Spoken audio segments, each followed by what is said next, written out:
जटणी रे माटी खोलु खोलु बाहरिले महादेव। जटणी रथिपुर रे गुप्तरे थिले गुप्तेश्वर महादेव। जेसीबी रे माटी खोलु खोलु बाहरिले गुप्तेश्वर शिवलिंग।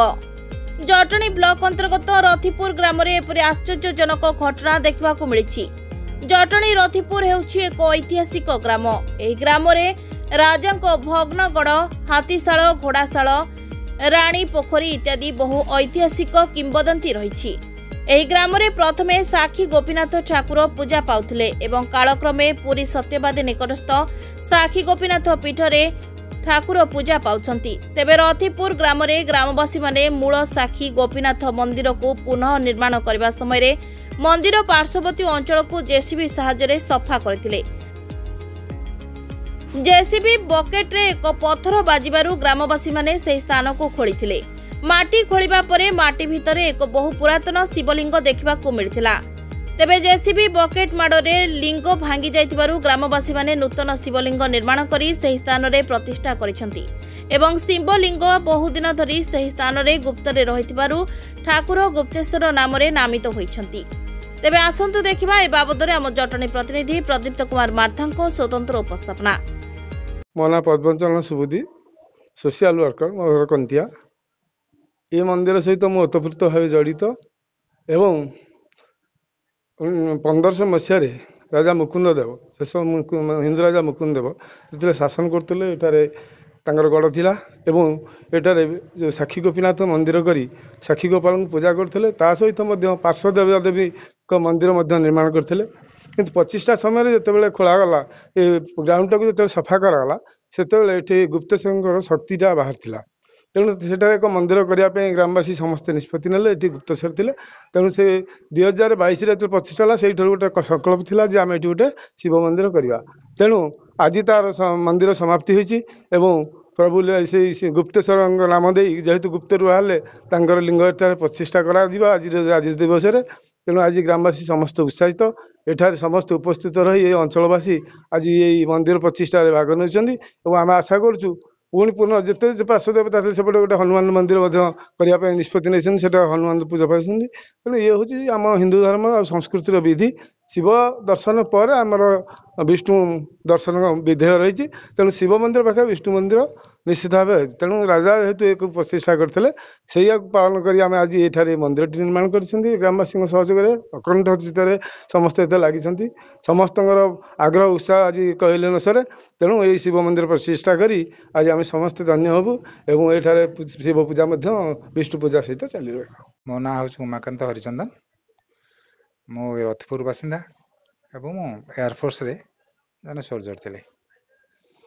किंतु ये ठाकुर विषय में किसी कहवाक चाहूँगी जिते गोपीनाथ मंदिर संपूर्ण मंदिर हो सारा साइट रे गोटे कूद था माटी कूद किसी दिन गलापर आम हठात भाविलु ये कूद रखाटा असुंदर दुष्टि आम कूदटा को परिष्कार करदे। सो आम जेसीबी लगे कूद सफा कलु। कूद सफा करने भितर है कौन सेठी आम शिव को देखिलु बा शिवंकर शिव स्थापना देखिलु।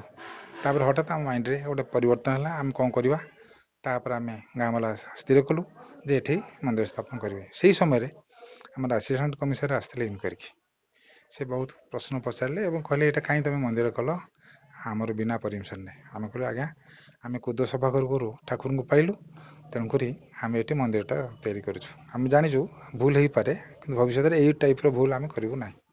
से कहला ठीक अच्छे देखिले जमी लिंग से अच्छा से देखिए कहला ठीक अच्छे करूँ जहाँ ईश्वर का आशीर्वाद लोक मान प्रगाढ़ चेष्टार मंदिर टी पूर्णता लाभ है। आज हूँ यही शुभ मुहूर्त ये शुभ मुहूर्त आम मंदिर सारी ठाकुर को उपस्थापन करुँ। मुझे प्रताप चंद्र सामंतराय मु जने समाजर हिताकांक्षी समाज मंगल मु सब चिंता करे। मो घर रथिपुर गढ़ जितेबले प्रथमे आमर राजा रथपुरी गढ़ थे सेतेबले साक्षी गोपीनाथ मंदिर विग्रह करते ଦୀର୍ଘ 1667 ମସିହାରେ। ସେଇଠାରୁ ମନ୍ଦିର ହବା ଭିତରେ 1732-33 ଯେତେବେଳେ ଆଇଲା ତକିଖାଁ ମନ୍ଦିର ଭାଙ୍ଗିଲା। ରାଜା ସେତେବେଳେ ନେଇକିରି କନ୍ତଳ ବେଲେ ଲୁଚେଇକି ରଖିଥିଲେ। ସାକ୍ଷୀ ଯେତେବେଳେ ଗଲେ ପୁରୀ, ସାକ୍ଷ୍ୟ ବେଳଟେ ତାଙ୍କର ଝଣଝଣ ସାଉଣ୍ଡ ହେଲାନି, ପୋତି ହେଇଗଲା। ସେ ପଛକୁ ଅନେଇଲେ, ସେଇଠି ମନ୍ଦିର ରହିଗଲା। କାଳକ୍ରମେ ବହୁତ ବର୍ଷ ହେଇଗଲା, 100 ବର୍ଷ ଗଲା ପରେ ନିଜେ ତାଙ୍କର ଇଚ୍ଛା ହେଲା ଯେ ମୂଳ ଗାଦିରେ ଫେରେ ବିଗ୍ରହ ପ୍ରତିଷ୍ଠା ପାଇଁକି ମାର୍ଚ୍ଚ 22 ଆମେ ତାକୁ ପ୍ରତିଷ୍ଠା କଲୁ, ବିଗ୍ରହ ପ୍ରତିଷ୍ଠା କଲୁ। ସେଇଠି ଆଜି 4 ବର୍ଷ ହେଇଗଲା 22ରୁ। ଆଜି ବି ତାଙ୍କର ଜନ୍ମଦିନ। ଏଇ ଭିତରେ ଯେତେବେଳେ ମନ୍ଦିର ଆମେ ପରିକ୍ରମା କଲୁ, ମନ୍ଦିର ଯେତେବେଳେ ତିଆରି କଲୁ, ଜେସିବି ଲଗେଇ ସବୁ ମାଟି ଖୋଳିଲୁ, ଏଠି ଏକ ପାତାଳପୁର ଶିବ ମନ୍ଦିର ବାହାରିଲା, ଅଟୋମେଟିକାଲି ବାହାରିଲା। ତାଙ୍କର ଇଚ୍ଛା, ରାଜା ବୋଧେ ଭାବିଛୁ ଆମେ ସେ ବୋଧେ ଏଇଟା କଲାବେଳେ ଶିବକୁ ଦର୍ଶନ କଲେ ମନ୍ଦିର ଦର୍ଶନ କରିବ ବିଷ୍ଣୁଙ୍କୁ ବୋଲି ଆଗରୁ ହେଇଥିଲା। ତେଣୁ କମିଟିରେ ଆମେ ଆଲୋଚନା କଲୁ, ଗ୍ରାମବାସୀ ମାନେ ଆଲୋଚନା କଲୁ, ନିଷ୍ପତ୍ତି କଲୁ ଯେ ମନ୍ଦିରଟାକୁ ଆମେ ପୂର୍ଣ୍ଣାଙ୍ଗ କରିବା। ତାଙ୍କରି ଆଜ୍ଞାରେ ଆମେ ମନ୍ଦିରଟାକୁ ଗୁପ୍ତେଶ୍ୱର ମନ୍ଦିର ପୂର୍ଣ୍ଣାଙ୍ଗ କଲୁ। ଆଜି ତାର ହେଉଛି ବିଗ୍ରହ ପ୍ରତିଷ୍ଠା ହେବ ଗୁପ୍ତେଶ୍ୱର ଶିବ ମନ୍ଦିରର। ଆଜି ବହୁତ ଭକ୍ତମାନଙ୍କର ଆଜି ସମାଗମ ହେବ। ସବୁ ତାଙ୍କରି ଆଜ୍ଞାରେ ହେଉଛି। ଆମେମାନେ ସମସ୍ତେ ଅଞ୍ଚଳର କମିଟି ଏବଂ ଗ୍ରାମବାସୀ, ଅଞ୍ଚଳର ମେନ୍ ମୁଖ୍ୟ ଲୋକ ସମସ୍ତେ ସାହାଯ୍ୟ ସହଯୋଗ କରୁଛନ୍ତି। ତାଙ୍କ ଆଜ୍ଞାରେ ମନ୍ଦିର ଦିନକୁ ଦିନ ଆମର ଡେଭଲପ୍ ହେଉଛି। ଏ ଚାରିପଟ ଡେଭଲପ୍ ବି ମଧ୍ୟ ସରକାର ପ୍ରସ୍ତୁତ ଅଛନ୍ତି। ଆମମାନଙ୍କ ସହଜ ସାହାଯ୍ୟରେ ମନ୍ଦିର ଆଗକୁ ବଢ଼ୁଛି। ତେଣୁ ସମସ୍ତେ ଏକତ୍ର ହୋଇ ଆଜି ଗୁପ୍ତେଶ୍ୱର ମନ୍ଦିରଟାକୁ ଆଜି ପୂର୍ଣ୍ଣାଙ୍ଗ କରିବାରୁ ଆମେ ସମସ୍ତଙ୍କୁ ଧନ୍ୟ ଦେଉଛୁ।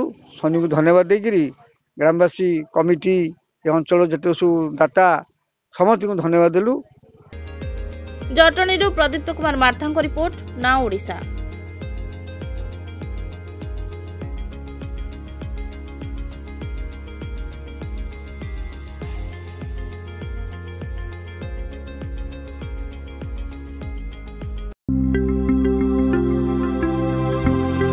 लेटेस्ट न्यूज अपडेट पाई www.nowodisha.com को लॉगिन करंतु।